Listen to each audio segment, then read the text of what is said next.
नमस्कार दोस्तों, स्वागत है आपका द स्टडी एस के न्यूज इन फोकस प्रोग्राम में। और आज का हमारा टॉपिक है नेक्स्ट जेन जीएसटी रिफॉर्म्स। सबसे पहले देखते हैं ये विषय चर्चा में क्यों है। इस दिवाली भारत सरकार ने अनाउंस किया है सबसे बड़ा इनडायरेक्ट टैक्स रिफॉर्म्स, जिसका नाम है नेक्स्ट जनरेशन जीएसटी यानी जीएसटी 2.0। 2017 में लागू जीएसटी सिस्टम अब सिंप्लीफाई होकर 2 मेन स्लैब्स में आ गया है। इसके साथ ही 40% का लग्जरी या सन स्लैब भी इंट्रोड्यूस किया गया है, जो सिर्फ tobacco, alcohol substitutes, luxury cars और याच जैसे आइटम्स पर ही लागू होगा। इसका उद्देश्य है महंगाई कम करना, कॉमन मैन को राहत देना, कंजम्पशन बढ़ाना और बिजनेसेस के लिए कॉम्प्लायंस आसान बनाना। इकोनॉमिक्स का अनुमान है कि इससे सरकार को लगभग 48,000 करोड़ का शॉर्ट टर्म रेवेन्यू लॉस हो सकता है, लेकिन इन्फ्लेशन में 1% से ज्यादा की गिरावट और डिमांड रिवाइवल से लॉन्ग टर्म फायदा होगा। इसी के साथ चलिए देखते हैं कुछ मुख्य बिंदु। सबसे पहले हम अपनी नजर बनाएंगे रेट रैशनलाइजेशन पर। रेट रैशनलाइजेशन के तहत जीएसटी काउंसिल ने आम आदमी से जुड़ी चीजों पर बड़ी रिलीफ दिया है। डेली एसेंशियल्स जैसे कि T, coffee, milk, rice, wheat, pulses, oil, biscuit, noodles, soap, toothpaste और डायपर्स पर अब सिर्फ 0% या 5% जीएसटी लगेगा, जो हाउस होल्ड्स के लिए मंथली बजट को डायरेक्ट बेनिफिट करेगा। एग्रीकल्चर सेक्टर को भी अपलिफ्ट किया गया है। ट्रैक्टर्स, फर्टिलाइजर्स, सीड्स और इरिगेशन इक्विपमेंट्स पर अब सिर्फ 5% या निल जीएसटी होगा, जिससे फार्मर्स का कॉस्ट ऑफ कल्टीवेशन कम होगा। हेल्थ केयर सेक्टर में भी एक बड़ा स्टेप लिया गया है। लाइफ सेविंग मेडिसिन, कैंसर या डायबिटीज ड्रग्स, डायग्नोस्टिक किट्स और एक्सरे एमआरआई मशीन्स पर अब सिर्फ 5% या 0% जीएसटी ही लगेगा। साथ ही हेल्थ इंश्योरेंस प्रीमियम को भी 18% से घटाकर 12% कर दिया गया है। ऑटोमोबाइल्स को अफोर्डेबल बनाने के लिए टू व्हीलर्स और स्मॉल कार्स पर जीएसटी 28% से घटाकर 18% कर दिया गया है, जबकि ईवीज पर सिर्फ 5% जीएसटी लगेगा। एजुकेशन सेक्टर के लिए भी एक बड़ा रिलीफ हमें यह देखने को मिला है। क्लास 12 तक की school fees completely tax free होगी और स्टेशनरी, नोटबुक, पेन, पेंसिल पर अब सिर्फ 5% जीएसटी लगेगा। इलेक्ट्रॉनिक्स में भी बड़े रिफॉर्म्स हुए हैं। मोबाइल, लैपटॉप, डेस्कटॉप को 12% स्लैब में लाया गया है और refrigerators, washing machine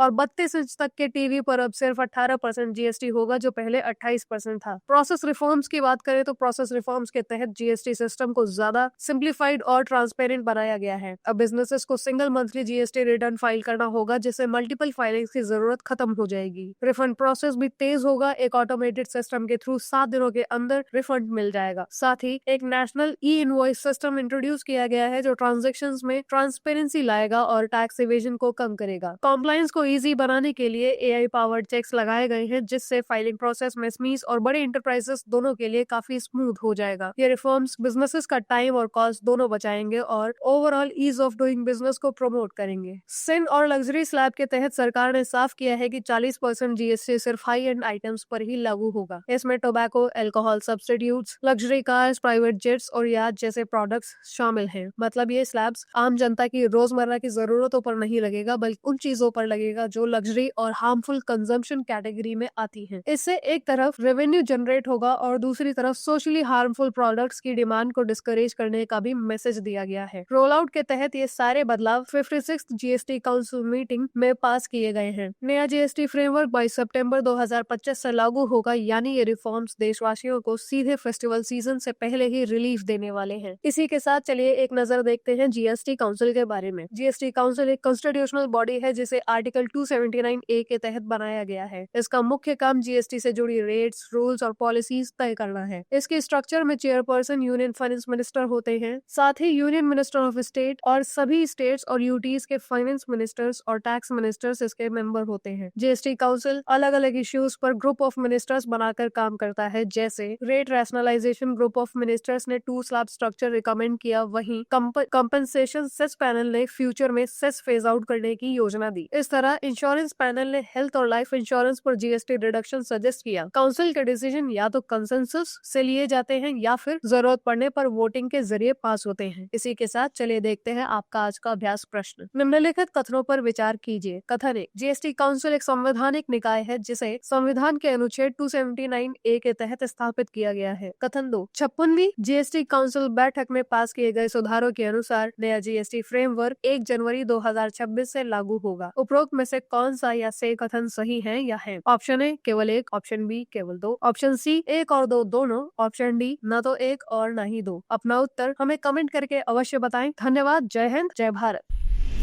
dear students, हमारे चैनल को लाइक, शेयर, सब्सक्राइब करें और अपनी तैयारी को और बेहतर बनाएं।